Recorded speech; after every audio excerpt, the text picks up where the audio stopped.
आकिबतुल लिलमुत्तकीन अम्मा बाद।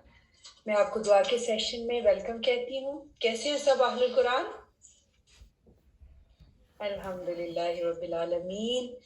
हम सुबह शाम के अस्कार पढ़ रहे हैं, उसमें हम हिफाजत की दुआओं पे पहुँचे हैं और हम अपनी आज की दुआ देखने से पहले की तरह हम दुआ के थोड़े से आदाब और फ़ज़ाइल जानने की कोशिश करते हैं, ताकि क्या हो कि हमारी दुआओं में हमारा ज़ुबान के साथ हमारा दिल भी शामिल हो जाए इंशाअल्लाह ताला। किसी को याद है लास्ट टाइम हमने दुआ के बारे में एक ख़ास बात क्या पढ़ी थी? हमने पढ़ा था दुआ के बारे में कि दुआ जो है वो इबादत है। हम ये जो चलते फिरते उठते बैठते अगर अल्लाह से सरगोशी करते हैं, दुआ मांगते हैं, तो वो क्या है? वो एक इबादत है। तो हमने उसको जारी रखना है। आज हम दुआ की एक और अहम बात देखते हैं कि दुआ जो है वो आज क्लास में बहुत तोहफे की हदिये की बात हुई ना, तो आपको पता है सबको कि दुआ जो है वो एक बेहतरीन तोहफा है, बेहतरीन हदिया है।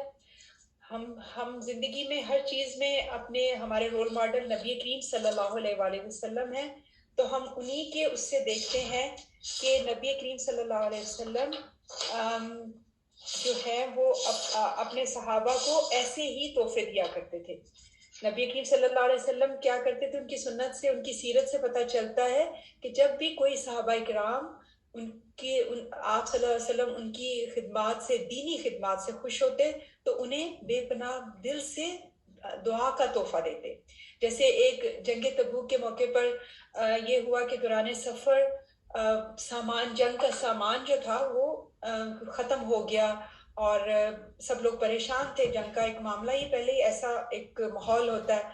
तो फिर देखा कि हजरत उस्मान रज़ी अल्लाह ताला अन्हा बहुत सा सामान ऊंटों पे लाद के लेकर आए। नबी करीम सल्लल्लाहु अलैहि वसल्लम ने जब उनको देखा तो बेख्तियार इतना खुश हो गए और आप सल्लल्लाहु अलैहि वसल्लम ने अपने दोनों हाथ आसमानों की तरफ उठाकर 3 दफा ये दुआ की, या अल्लाह, मैं उस्मान रदी अल्लाह ताला अन्हा से राजी हूँ, रदी अल्लाह ताला अन्हा, आप भी इससे राजी हो जाएं। 3 दफा आप सल्लल्लाहु अलैहि वसल्लम ने हजरत उस्मान को ये दुआ दी। फिर अपने सहाबा की तरफ मुतवज्जह हुए और उनसे कहा आप सब भी हजरत उस्मान के लिए दुआ करें। तो ये नबी करीम सल्लल्लाहु अलैहि वसल्लम का तरीका था कि जब वो उनकी खिदमत, दीनी खिदमत थी और उनके साथ ऐसा कोई मामला होता तो वो आपको दिल से दुआ देते। और बाज़ दफ़ा सहाबा कहते काश हम ये काम करते तो हम नबी करीम सल्लल्लाहु अलैहि वसल्लम की दुआ के मुस्तहिक होते। तो उनकी दुआ बहुत बड़ी चीज़ है। तो यही एक सुन्नत, एक तरीका हम भी अपने साथ शामिल कर सकते हैं कि हम भी जो चीज़ हमें खुश करती है या हमें कोई तोहफा देता है तो हम भी उसको दिल से दुआ दे सकते हैं और खुद भी लोगों की दुआएं ले सकते हैं अच्छे काम करके इंशाल्लाह। आज की खूबसूरत दुआ देखते हैं। ए अल्लाह, बेशक मैं तेरी पनाह मांगती हूँ दुनिया की तंगी से और क़यामत की तंगी से। तो हज़रत आयशा फरमाती हैं कि उनके पास एक ताबई आए जिनका नाम शरीक हौज़न था। वो आए और उम्मुल मोमिनीन से पूछने लगे कि आप हमें बताइए कि नबी करीम सल्लल्लाहु अलैहि वसल्लम सुबह उठ के यानी सोने के बाद उनकी क्या रूटीन होती थी?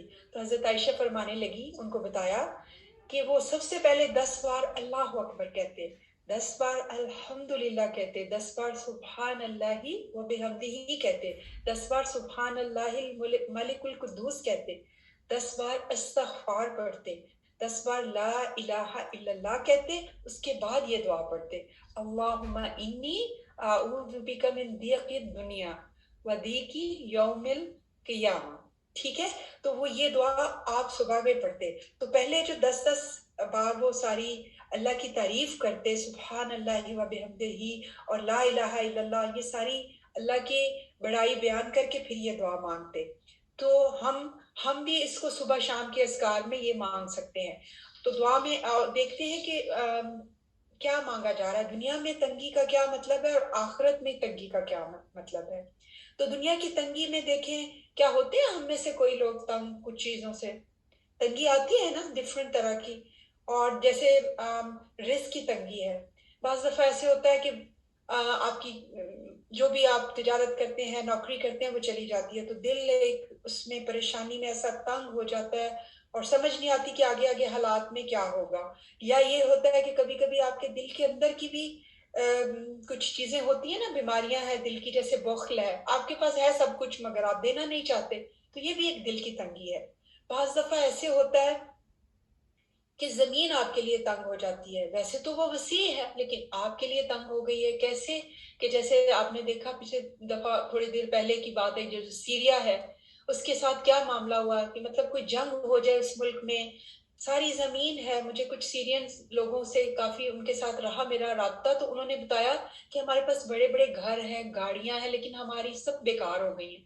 اور ہم اس میں بیسک جو نیسیسٹی ہے، پانی نہیں آ رہا، چیزیں نہیں یوز کر سکتے، یعنی ان کے لیے سب کچھ ہوتے ہوئے بھی زمین تنگ ہو گئی.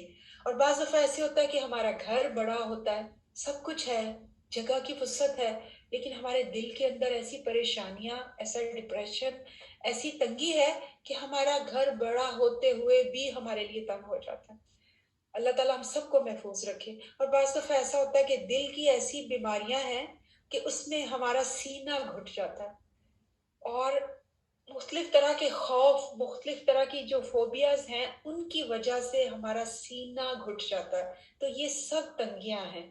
اور جو قبر ہے اس کی تنگی، یہ بھی تو دنیا میں ہمارا ایک گھر ہے نا، یہ سب سے زیادہ پرماننٹ گھر ہے، تو ہمیں اس کی تنگی سے بھی پناہ مانگنی ہے. کیونکہ نبی کریم صلی اللہ علیہ وآلہ وسلم نے بہت سی دعائیں سکھائی ہیں قبر کی تنگی کی وجہ سے پناہ مانگنے کی. بخاری کی ایک حدیث کا مفہوم ہے، حضرت اسماء بنت ابی بکر رضی اللہ تعالیٰ عنہ کہتی ہیں کہ رسول خدا صلی اللہ علیہ وسلم لوگوں کو فتنہ قبر کا بتا رہے ہوتے تو لوگ اتنا خوفزدہ ہو جاتے کہ وہ چیخنے چلانے لگ جاتے اور اس سے پناہ مانگتے. اور بعض صحابہ کہتے کاش ہم کوئی پتھر ہوتے، ہم کوئی درخت ہوتے کہ ہمیں اس مرحلے سے نہ گزرنا پڑتا.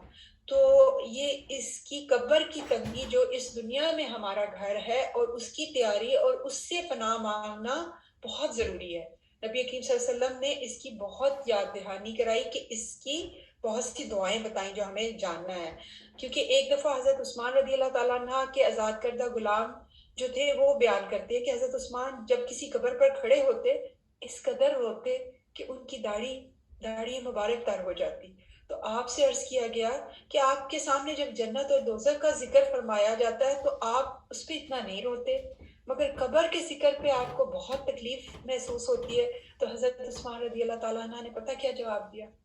انہوں نے کہا میں نے نبی کریم صلی اللہ علیہ وآلہ وسلم کو فرماتے سنا ہے کہ قبر آخرت کی منزل میں سے پہلی منزل ہے، اگر کسی نے اس سے نجات پا لی تو اگلی منزلیں اس کے لیے آسان ہوگی. تو ہمیں اللہ سبحانہ و تعالیٰ کے پیارے نبی نے اس کی گھبراہٹ، قبر کی گھبراہٹ، اس کی سختیوں سے بچنے کی بہت بہت سی دعائیں سکھائی ہیں. ان میں سے ایک یہ تنگی کی دعا جو ہم ہے، اس میں یہ سب کچھ آ رہا ہے، اسے ترمذی نے روایت کیا ہے. پھر ان سب دعاؤں کو ذہن میں رکھ کے جب ہم مانگیں گے تو ہمیں قیامت کی تنگیاں بھی ہم سب کو پتہ ہے نا، حشر کا میدان، وہاں کا جو حالات، جو 5 اتنے سال کی جو وہاں پر ہمارا قیام ہے، اور پھر پل صراط، ان سب سے ہم نے دعا مانگنی ہے. اور یہ تنگی کی دعا ہم آج صبح شام اپنے اذکار میں اور دعاؤں میں شامل کر سکتے ہیں. اللہ تعالیٰ ہم سب کو دنیا کی تنگی اور آخرت کی تنگی سے محفوظ رکھے. آمین. اپنا بہت سا خیال رکھیے گا. انشاءاللہ ملاقات ہوگی نیکسٹ ویک. السلام علیکم ورحمۃ اللہ وبرکاتہ.